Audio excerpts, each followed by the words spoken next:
In this book summary, you'll learn how to manage your finances, how to invest your money, and the importance of passing on wealth from generations in Robert Kiyosaki's book, Rich Dad, Poor Dad. Introduction. What's in it for me? Get yourself a real financial education. What did your parents teach you about life, money, and finding a career? Did they tell you should go to school, study hard, and get a good job afterwards? Probably. Believe it or not, though, that's not actually great advice, but it is what most parents tell their kids, and most school teachers too. Oh, while we're speaking of school, here's another question for you. While you were there, what did you learn about making money? If it was like most schools, the answer would be nada, zilch, nothing. No need to fret, though, most of us had the same experience. We're never taught what you need to know to get and stay rich. But that information does exist. Rich families pass it down from generation to generation. But how do you get access to it? Key idea 1. Rich people don't work for money. Before we get to the famous financial lessons, we're going to tell you a story. The story of 9-year-old Robert Kiyosaki. It begins in the 1950s. Robert and his friend Mike were curious boys with big ambitions. When they grew up, they wanted to become rich and make a lot of money. But just how they were going to accomplish that, they didn't actually know. So, after a failed attempt to produce coins from melted toothpaste tubes, the boys decided to get some advice. They asked their dads how they could start becoming rich. You might be able to guess what Robert's own well-educated but poor dad replied: go to school, study, and find a good job. It's familiar advice, but it's pretty misguided. If you follow guidance like this, you'll spend your entire life breaking your back to increase your pay, while others, the government, bill collectors, and your bosses, take most of the reward.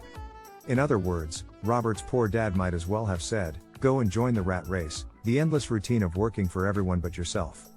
Now, lots of people still follow poor dad's mantra, but many do it out of a sense of fear, a powerful sense of distress at the idea of violating the expectations that society drills into us. A good job is what leads to wealth, we're told, so we study hard as kids and work even harder as adults. The result? We may be avoiding poverty, but we're certainly not growing any wealthier. But there are some people who don't teach that mantra to their kids, people who know how money is created, increased, and maintained. Rich people, in other words, people like Mike's father, the rich dad who became a financial mentor to both boys. So what did Mike's dad suggest? At first, nothing. He made a deal with the young Kiyosaki, offering to teach him what he knew about money if the boy would work for him at the measly rate of 10 cents an hour. Robert agreed, but after a few weeks of being underpaid, the boy returned to his rich dad, seething with anger and ready to quit. You've exploited me long enough, he said, and you haven't even kept your promise. You taught me nothing about money in all those weeks. But there it was, his first lesson, delivered by his new mentor with a slight smile. Robert Kiyosaki had just learned that life often pushes you around. And he'd learned that working for money does not make you rich. As a result, wealthy people do not work for a living. So you might ask yourself, if the rich don't work for money, then how do they get wealthy? Through theft, maybe, or by winning the lottery? Key idea 2. Educate yourself about finances, identify real assets, and invest in them. Let's answer that question from the last summary. No, it's none of the answers above. The rich become rich by making their money work for them. Instead of spending all their income on fripperies and luxuries, they invest a portion of it in assets of various types. And then, rather than working for money, they let their assets make money for them. But let's not get ahead of ourselves. When we left off, Robert was still just a kid, and the word asset didn't belong in his vocabulary. But Mike's dad, the rich dad, was about to change all that. One day he sat the boys down and explained to them that the rich buy assets, whereas the less well-off buy liabilities, often in the mistaken belief that it is, in fact, assets they're acquiring. In truth, he explained, an asset is anything that adds money to your wallet. A liability, on the other hand, is something that takes money away. This differentiation is very important, and not many people get it right. So let's look at an example. A house is often considered an asset, right? But actually, it's one of the biggest liabilities you can have. Buying a house often means working your entire life to pay off a 30-year mortgage and property taxes, meaning it takes money out of your wallet. A house bought with a mortgage works against you in 2 ways. First, you're guaranteed to have a massive expense taken away from your income every month, for the next 360 months, and this is a telltale sign of a liability. Second, those 360 payments could have been invested in way more lucrative assets that put money in your wallet. Rich Dad phrased the lesson as simply as he could for the two boys. If you want to be rich, all you have to do is identify true assets and buy them. Spend your life buying liabilities, though, and you'll never make it. Rich Dad explained that a poor person's salary goes straight toward covering immediate expenses, like rent, taxes, and food.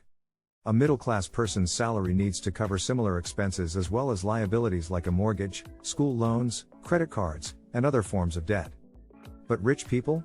Instead of needing a salary, their assets bring in enough money to provide for them and often leave them with enough to invest again, like stocks, bonds, or real estate you rent to tenants. The result of that reinvestment is that their income goes up once more, meaning that the rich keep getting richer. This is so important, I am going to say it one more time. If you can keep your liabilities and expenses low, you'll be able to invest what's left over in assets and have your money work for you. Do that, and before long, you'll find yourself amassing a small fortune. Key idea 3.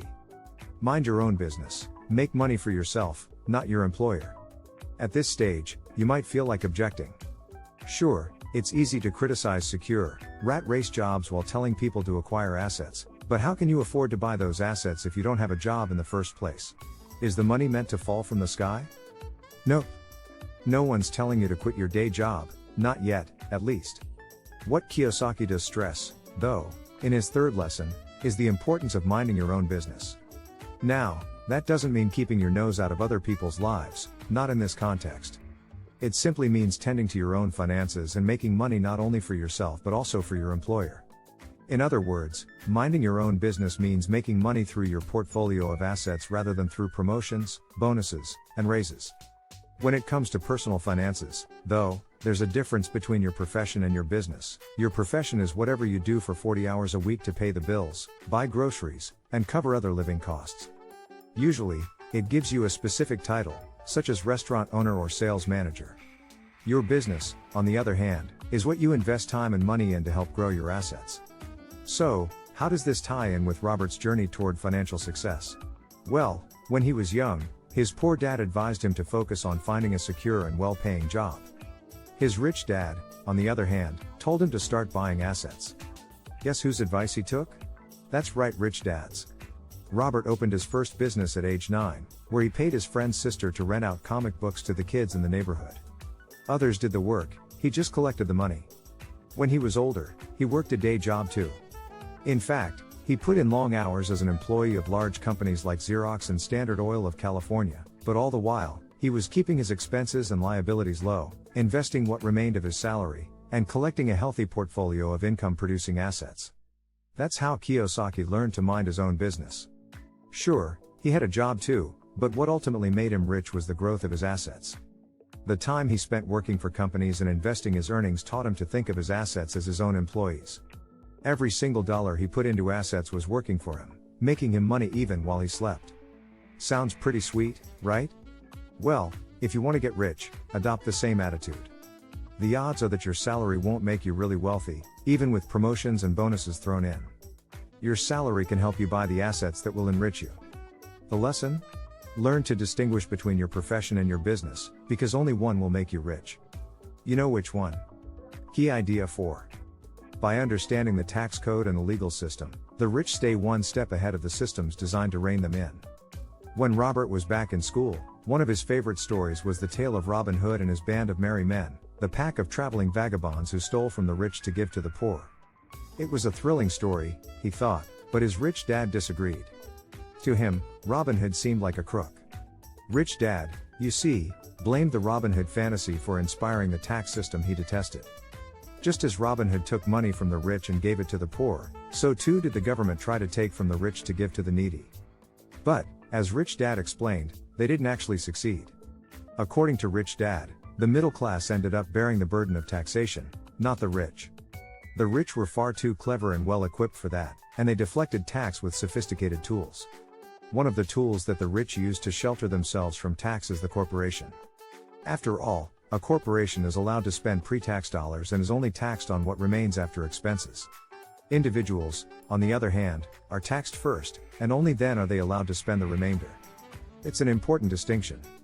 Imagine if you were only taxed on the part of your salary you didn't spend. By shielding their assets using corporations, the rich can avoid paying tax like the middle class and the poor do. But that's not the only benefit a corporation offers the rich. When you form a corporation, it limits the amount of money that you can lose if your enterprise goes under. Think of it this way: if you, as an individual, default on a loan, you need to sell your possessions, declare bankruptcy, and do whatever else the law of the land requires. But what if a corporation fails and can't repay its creditors? Well, the owners lose their investment, but that's it. No one comes and takes their personal belongings. No one reclaims their houses. Corporations allow the rich to reap huge financial rewards without facing comparable risks. So what's the lesson here? It's this: by understanding the tax code and the legal system, the rich stay one step ahead of the systems designed to rein them in. Key idea 5. Most of us are not taught about money. Okay, let's go back to Robert Kiyosaki's story. When Robert and Mike were still young, Rich Dad took them under his wing and gave them total access to his private business dealings. They sat in on his meetings with bankers, attorneys, and accountants and discovered what being a successful business owner involves. As a result, the boys learned a lot, and they learned it quickly, but before long, they began to encounter problems. You see, the skills the pair were learning from their rich dad made it pretty hard for them to take school very seriously. They were repeatedly told that hard work and study would naturally lead to success and wealth. The idea that financial literacy might also be important didn't seem to occur to anyone except Rich Dad. Children aren't taught about subjects like saving or investing, and as a consequence, they are clueless about topics like compound interest. A clear proof of this is the fact that, today, even high schoolers often max out their credit cards. This lack of training in financial intelligence is a problem not only for today's youth but also for highly educated adults, many of whom make poor decisions with their money. Think about it: most people completely lack a retirement plan. In the United States, 50% of the workforce is without pensions. And of the rest, nearly 75 to 80% have ineffective pensions. Well, clearly, society has left us poorly equipped in terms of financial knowledge. But getting financially literate is one of Kiyosaki's key lessons. So what do? Educate yourself.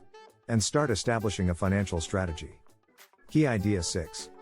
Get yourself a financial education by following 3 steps: assess your current situation, set financial goals, and finally build the financial intelligence to reach them.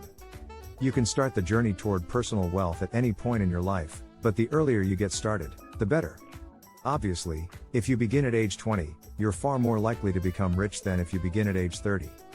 But regardless of your age, the best way to get started is by following these 3 steps. First, appraise your finances. Second, set yourself some goals. And third, acquire the education necessary to reach them. Let's go through those in some more detail. In the first step, take an honest look at your current financial state.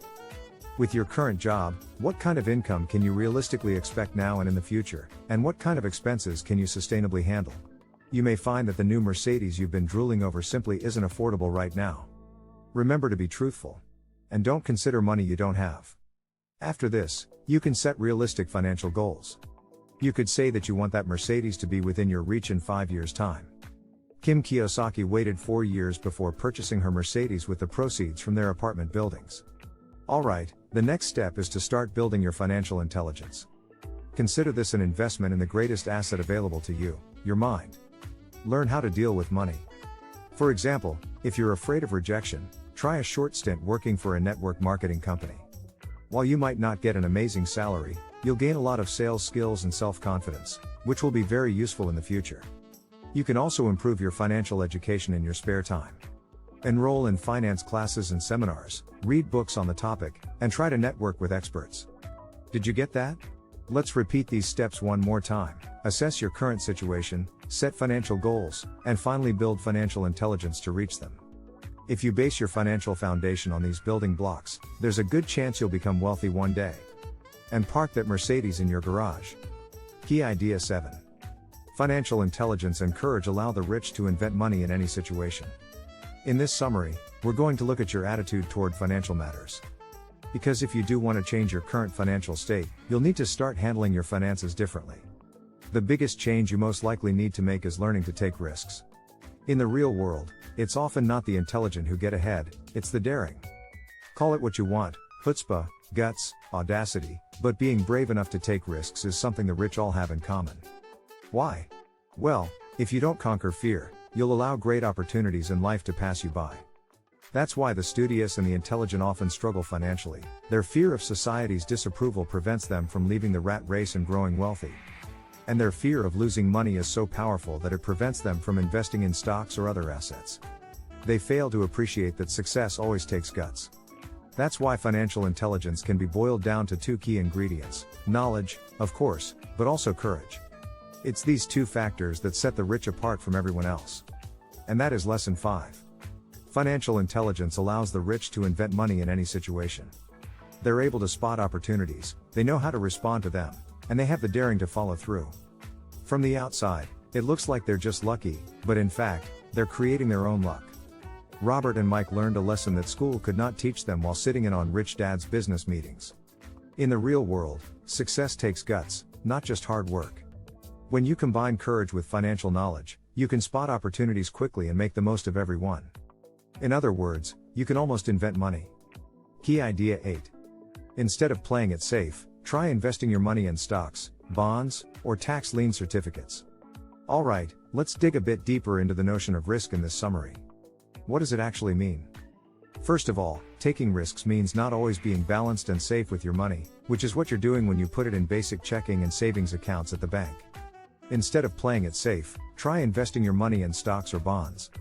While these are considered more risky than typical bank accounts, they have the chance of generating much more wealth. Sometimes, as is the case with stocks, this can happen in a very short period of time. Or, if you don't want to commit yourself to the stock market, there are a number of other investments that will help grow your wealth in the long run. Take real estate or so-called tax lien certificates. With tax lien certificates, interest rates range between 8% and 30%, much higher than 0.21%, which was the average savings account interest rate for America in 2013. Of course, the higher the potential for return, the higher the risk. With stocks, for example, there's always the slight chance you could lose your entire investment. But if you don't take the risk in the first place, you're guaranteed not to make any big returns. So you see that taking those bigger chances and handling the bigger risks they present is necessary in order to start making a bigger income. It is what a rich father would want us to do. Key idea 9. Don't just work to earn, working to learn is much more important. So far, we've learned that your money should work for you, we've learned about financial intelligence, and we've learned the value of being bold. But Rich Dad has one more important lesson to teach us. When Robert graduated from college, he landed a steady and well-paying job almost immediately. For most people, it would have been a dream come true, and that's exactly how his educated but poor dad saw it. I mean, we already know it, poor dad saw a secure career and persistent work as the only surefire way to grow wealthy. But not Rich Dad, and not Robert either. After about 6 months, he quit his job and joined the Marine Corps to learn how to fly. His poor dad was bewildered, but his rich dad congratulated him. Why? Not because he encouraged recklessness, but because he understood exactly what Robert was doing. He wasn't trying to make a steady salary, he was trying to learn. He was searching for work with something useful to teach him. His wealthy father had instilled in him the importance of knowing a little about a lot if he wanted to make money. That is why Robert worked to learn rather than to earn. After all, making money was what his assets would be for. His poor dad couldn't understand. To his mind, Robert's behavior was the precise opposite of what made people money. You see, he was an academic man, intelligent and well-educated, with a PhD. His path in life had taught him that it was specialization, not a broad base of skills and knowledge, that led to riches. In the academic world, the higher you go and the more you learn, the narrower your topic of study becomes. In much the same way, doctors are often eager to specialize in a single field, like orthopedics or pediatrics, as soon as they graduate. For some people, specializing like that might make sense. It didn't help poor dad, though, whose PhD never did much to boost his earnings. Rich Dad, on the other hand, had a broad knowledge base but never completed the 8th grade. That's why he encouraged young Robert and Mike to spend time in a whole host of different departments of his business empire. Over time, they worked in restaurants and construction, sales and marketing, accounts, and reservations. The aim wasn't to find one single field they might like to spend their careers in, it was to equip them with the range of skills and knowledge necessary for growing rich. That's why the 6th and final lesson is, don't just work to earn, working to learn is much more important. Final summary. So that's it, we've reached the end, covering the 6 main lessons from Robert Kiyosaki's Rich Dad, Poor Dad. Remember, It was this very advice that laid the groundwork for Kiyosaki's current fortune, a net worth of an estimated $100 million. Has that got your attention again? Good. Then it's time for a quick recap. Lesson number 1 was that the rich don't have to work for money. If you just stay in the rat race for your entire life, it will enrich someone, but it won't be you. It's your boss whose wallet you'll really be fattening. So what's the alternative? That brings us to lesson 2. Educate yourself about finances, identify real assets, and invest in them. Do this by following the advice from the third lesson. Keep your day job, minimize your expenses, but also have your business on the side to earn money for you. Rule number 4 was, know the tax system inside out, because that's what rich people do, and they're able to hang on to their money as a result. The 5th rule is that making money.